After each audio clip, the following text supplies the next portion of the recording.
Hello traders, தன் Tamil YouTube சேனலுக்கு நான் உங்களை அன்புடன் வரவேற்கிறேன். நான் உங்கள் எம் தனுஷ்குமார். இந்த வீடியோ பதிவில் க்ரூட் ஆயில் மினிக்கான பிரேக் அவுட் ஸ்ட்ராட்டஜி பற்றி பார்க்க போகிறோம்.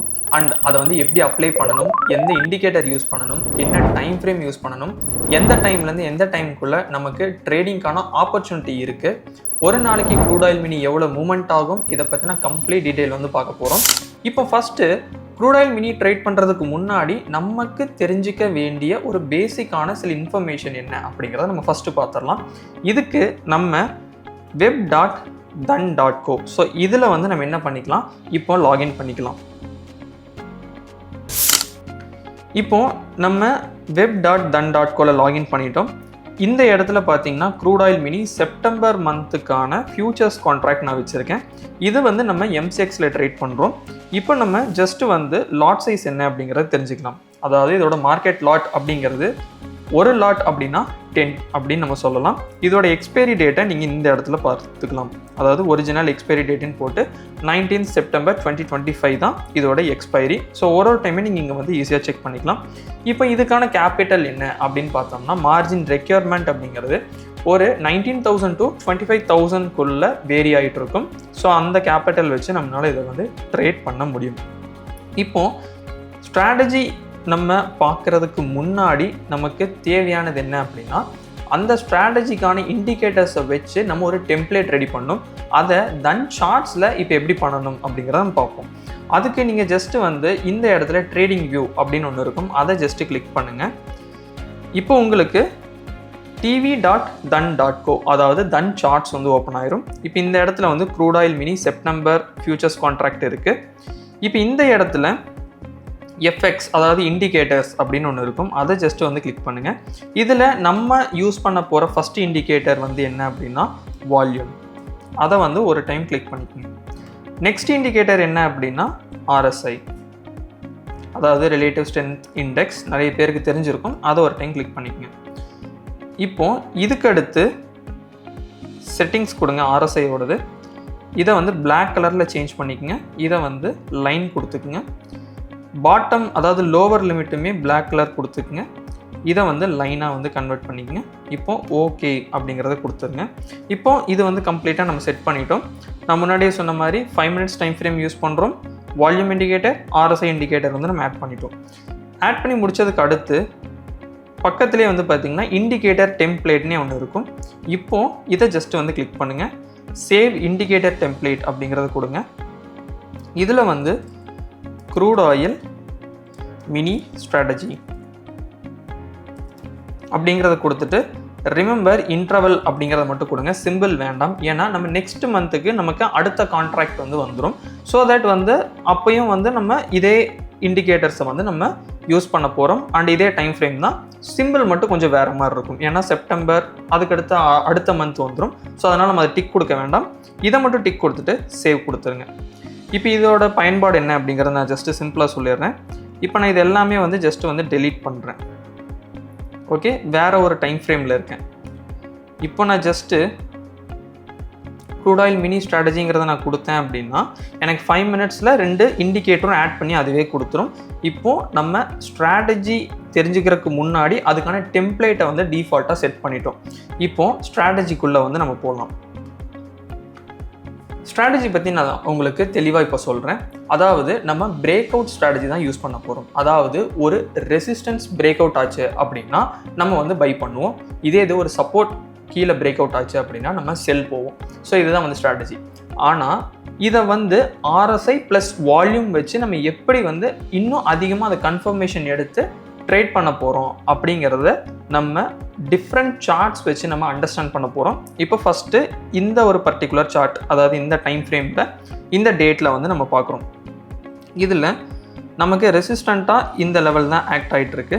கரெக்டாக இப்போ இந்த இடத்துல பாருங்கள், நமக்கு க்ளீனாக மார்க்கெட் வந்து புல்லிஷ் கேண்டில் வச்சு பிரேக் அவுட் ஆகுது. அதாவது எந்த விக்ஸுமே கிடையாது, ஜஸ்ட்டு நார்மலாக ஒரு புல்லிஷ் கேண்டில் ஃபார்ம் ஆகிருக்கு. இப்போது கீழே வந்து வால்யூம் பார்த்திங்கன்னா உங்களுக்கு கம்ப்ளீட்டாக இன்க்ரீஸ் ஆகிட்டே தான் வந்திருக்கு.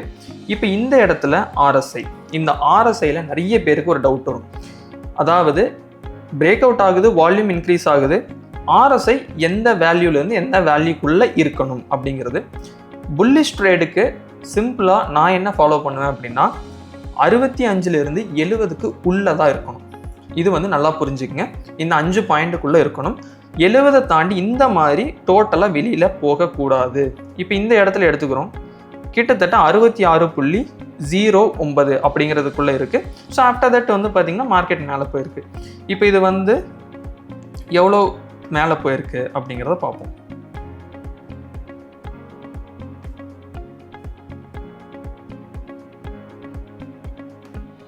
உங்களுக்கு ஆல்மோஸ்ட் வந்து ஒரு 46 பாயிண்ட், ஏன்னா அதையும் தாண்டி தான் மார்க்கெட் அந்த சைடு மேலே வந்திருக்கு. இப்போது க்ரூட் ஆயில் வந்து இந்த இடத்துல நீங்கள் தெரிஞ்சிக்க வேண்டிய ஒரு முக்கியமான விஷயம் என்னென்னா, ஒரு நாளைக்கு எவ்வளோ பாயிண்ட்ஸ் மூவ்மெண்ட் ஆகும் அப்படிங்கிறதா. அதாவது க்ரூட் ஆயில் மினி பொறுத்தளவு ஒரு நாளைக்கு 30 to 50 பாயிண்ட் அப்படிங்கிற அளவுக்கு இது மூவ்மெண்ட் ஆகும். இப்போ நம்ம அடுத்தடுத்து பார்க்க போகிற சார்ட்ஸ் வழியாகவே உங்களுக்கு புரியும். இப்போ என்ட்ரி புரிஞ்சிருச்சு, ஒரு நாளைக்கு எவ்வளோ பாயிண்ட்ஸ் மூவ்மெண்ட் ஆகுங்கிறது புரிஞ்சிருச்சு. ஆனால் நான் ஸ்டாப் லாஸ் எப்படி வைக்கிறது அப்படிங்கிறத ஒரு மேஜர் டவுட். இதுக்கு நான் என்ன யூஸ் பண்ணுவேன் அப்படின்னா, சிம்பிளாக ப்ரீவியஸ் ஸ்விங் லோ, அதாவது ஒரு சப்போர்ட் லெவலோ இல்லை அதுக்கும் கொஞ்சம் கீழேயோ நம்ம ஸ்டாப் லாஸ் கீப் பண்ணலாம். சில பேர் வந்து பிரேக் அவுட் கேண்டிலுக்கும் கீழே வைப்பாங்க. அது வைக்கிறது அந்த அளவுக்கு கரெக்டாக இருக்காது அப்படின்னு நான் திங்க் பண்ணுறேன். அதனால் வந்து ஒரு மேஜரான சப்போர்ட்டுக்கு கீழே நம்மளோட ஸ்டாப் லாஸை கீப் பண்ணுறது பெஸ்ட்டாக இருக்கும்னு நான் திங்க் பண்ணுறேன். இப்போ அடுத்த சார்ட்ஸ் வந்து நம்ம பார்ப்போம். இப்போ நம்ம ஒரு பிரேக் அவுட் ரெசிஸ்டன்ஸை வந்து ஒரு பிரேக் அவுட் நடக்குது அப்படின்னா அது எப்பயுமே வந்து ட்ரெடிஷ்னலான வழியில் தான் நடக்கணும் அப்படிங்கிறது இல்லை. இப்போ ஒரு எக்ஸாம்பிளுக்கு இந்த ஒரு பிரேக் அவுட்டை எடுத்துக்கலாம். இப்போ இந்த இடத்துல பாருங்கள், உங்களுக்கு மார்க்கெட் சப்போர்ட் எடுத்துகிட்டே வந்திருக்கு. இந்த ஒரு பர்டிகுலர் கேண்டில் என்ன நடந்திருக்கு, உங்களுக்கு கீழே பிரேக் அவுட் ஆகிருக்கு. இதுக்கு அடுத்து மார்க்கெட் கம்ப்ளீட்டாக கீழே வந்துட்டு எகெயின் மார்க்கெட் இந்த ஒரு பர்டிகுலர் லெவலில் உங்களுக்கு மேலே பிரேக் அவுட் ஆகிருக்கு. ஃபஸ்ட்டு நீங்கள் பார்க்க வேண்டியது வால்யூம். ஸோ வால்யூம் உங்களுக்கு கம்ப்ளீட்டாக இன்க்ரீஸ் ஆகிட்டே தான் போயிருக்கு. அந்த டைமில் உங்களுக்கு RSI வேல்யூமே வந்து 66.56 அப்படிங்கிறது இருக்குது. ஸோ இது நம்மளோட க்ரைட்டீரியா படி நமக்கு ஓகே. ஸோ நெக்ஸ்ட் கேண்டில் வந்து பார்த்திங்கன்னா ஆல்மோஸ்ட் வந்து நமக்கு ஒரு 49 பாயிண்ட் அப்படிங்கிற மாதிரி மூமெண்ட் ஆயிருக்கு. இப்போ மூணாவது எக்ஸாம்பிள், இது வந்து என்ன அப்படின்னு நம்ம பார்த்தோம்னா, இது வந்து டவுன்வர்ட், அதாவது செல்க்கான ஆப்பர்ச்சுனிட்டி. இப்போ இந்த இடத்துல நம்ம ஜஸ்ட் வந்து ஒரு சப்போர்ட் வந்து நம்ம மார்க் பண்ணுறோம். இது வந்து கீழே பிரேக் அவுட் ஆகுது. இப்போ இந்த பிரேக் அவுட் கேண்டில் பார்க்கும்போது சில பேர் என்ன யோசிப்பாங்கன்னா, அதாவது ரொம்ப பிரேக் அவுட் கேண்டில் ரொம்ப கம்மியாக இருக்குது, பெரிய லெவலில் பிரேக் அவுட் இல்லை அப்படின்னு நினைப்பாங்க. பரவாயில்ல, நீங்கள் அப்போ என்ன பண்ணிக்கலாம், அடுத்த கேண்டிலை வந்து நீங்கள் பிரேக் அவுட் கேண்டிலாக கூட நீங்கள் கன்சிடர் பண்ணலாம். இப்போ இந்த இடத்துல நம்ம செக் பண்ண வேண்டியது வால்யூம் இன்க்ரீஸ் ஆகிருக்கு. அந்த டைமில் உங்களுக்கு RSI. இப்போ நம்ம புல்லிஷ்க்கு வந்து RSI வந்து டிஸ்கஸ் பண்ணிட்டோம். அதாவது ஒரு 65 to 70 வரைக்கும் அப்படிங்கிற மாதிரி நம்ம பார்த்துருந்தோம். அப்போது டவுன்வேர்டுக்கு அதாவது RSI லெவல் எப்படி இருக்கணும் அப்படிங்கிறத நம்ம இப்போ பார்க்க போகிறோம். அதாவது அட் எனி பாயிண்ட் எந்த ஒரு சமயத்துலையுமே உங்களுக்கு 30க்கு கீழே வந்து RSI போயிருக்கக்கூடாது. 30க்கு மேலே வந்து ஒரு 38 அந்த ரேஞ்சில் இருந்தே கூட மார்க்கெட் வந்து ட்ரேட் நடக்கலாம். இப்போ இந்த ஒரு பர்டிகுலர் இடத்துல வந்து பார்த்தீங்க அப்படின்னா 33.83 அப்படின்னு இருக்கு. ஆனால் நான் என்ன சொல்கிறேன்னா, இந்த மாதிரி கீழே வந்து வரக்கூடாது RSI வேல்யூ வந்து உங்களுக்கு. நம்ம அதனால தான் இது வந்து பிளாக் கலர் ரொம்ப டார்க்காக உங்களுக்கு தெளிவாக தெரிகிற மாதிரி நம்ம மார்க் பண்ணியிருக்கோம். எந்த ஒரு டைம்லையுமே வந்து பிரேக் அவுட் ஆகிற டைமில் இந்த 30க்கும் கீழே வந்து மார்க்கெட் வந்துடக்கூடாது. இப்போது இந்த லெவலில் வந்து பார்த்தோம்னா அது வந்து break out candle, volume okay, RSI லெவலும் நமக்கு 33.83 தான் இருக்குது. அப்போது 30க்கும் மேலே தான் இருக்குது. அப்போ இந்த ட்ரேடில் வந்து நமக்கு ஓகே அப்படிங்கிற மாதிரி நம்ம வந்து எக்ஸ்பெக்ட் பண்ண முடியும். இப்போ இந்த இடத்துல வந்து நம்ம ஷார்ட் பொசிஷன் அப்படிங்கிற டூல் யூஸ் பண்ணோம்னா ஆல்மோஸ்ட் வந்து பார்த்திங்கன்னா உங்களுக்கு ஒரு 102 பாயிண்ட் அப்படிங்கிறது வந்து மார்க்கெட் கீழே வந்திருக்கு. இப்போ இதுக்கு அடுத்து வந்து அடுத்த ஒரு சார்ட்ஸ் வந்து நம்ம பார்க்கலாம். இந்த இடத்துல உங்களுக்கு ஜஸ்ட் இந்த ஒரு சப்போர்ட் வந்து மார்க் பண்ணிக்கங்க, மேஜர் சப்போர்ட்டு. இதை மார்க்கெட் உங்களுக்கு இந்த இடத்துல பிரேக் பண்ணியிருக்கு.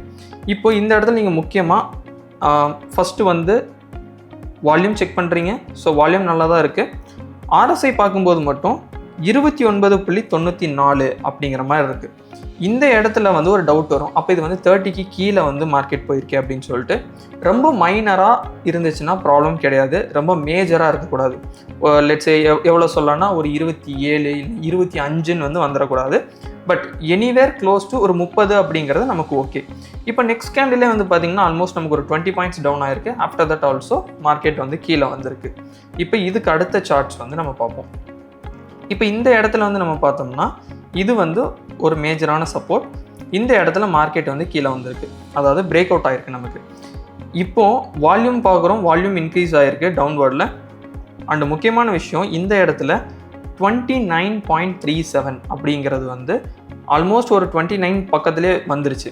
ஸோ அதோட இது என்னன்னு பார்த்தீங்கன்னா, உங்களுக்கு அதுக்கடுத்து மார்க்கெட் வந்து கொஞ்சம் அந்த மாதிரி சைட்வேஸு கொஞ்சம் மேலே போயிட்டு தான் என்ன ஆயிருக்கு, கீழே வந்திருக்கு.